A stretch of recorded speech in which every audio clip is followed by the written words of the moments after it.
न कवचं न गदास्तोत्रं कीलकं न रहस्यकं न सूक्तं न विज्ञानं च न न्यासो न च मार्जनं कुञ्जिका पाठमात्रेण दुर्गा पाठफलं लभेत् अतिगुह्यतरं देवे देवानामपि दुर्लभम् गोपनीयं प्रयत्नेन सयोनिरिव पार्वती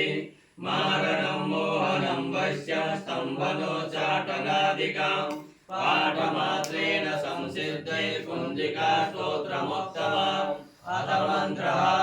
ॐ ऐं ह्रीं क्लीं चामुण्डायै विद्ये ॐ ग्लौं ॐ क्लीं जौं सा ज्वालय ज्वालय ज्वल ज्वल प्रज्वल प्रज्वल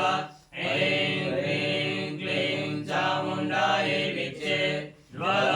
हं सं लं सं फट् स्वाहा नमस्ते रुद्ररूपिण्यै नमस्ते मधुमर्दिने नमः केटवहारिण्यै नमस्ते महिषार्दिने नमस्ते शुम्भहन्त्रे च निशुम्भासुरघातिने जाग्रतं हि महादेवी जपं सिद्धिं कुरुष्व मे ऐङ्कारी सृष्टिरूपायै ह्रीङ्कारी प्रतिपादिका ह्रीङ्कारी कामरूपिण्यै बीजरूपे नमोऽस्तुते चामुण्डा चण्डघाते च ऐङ्कारी वरदायिनी विद्ये च वयदा नित्यं नमस्ते मन्त्ररूपिणी दां दें दुं दुर्जटे पत्नी वां बीं बूं भागवीश्वरी क्रां क्रीं क्रूं कालिका देवी सां सीं सूं मे शुभं कुरु हुं हुं हुंकाररूपिण्यै जं जं जं जन्मनादिनि भां ह्रीं ह्रूं भैरवी भद्रे भवान्यै ते नमो नमः आं गां सां टां तां पां यां सां ह्रीं क्रूं ऐं ह्रीं आं चं द्विजाग्रं द्विजाग्रं त्रोटया तीर्थं कुरु कुरु स्वाहा पां बीं बूं पार्वती पूर्णा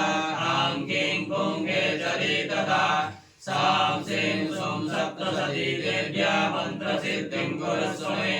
इदं तु कुञ्जिका स्तोत्रं मन्त्रजागर्जिहेतवे अभक्तेनैव दातव्यं गोपितं रक्ष पार्वती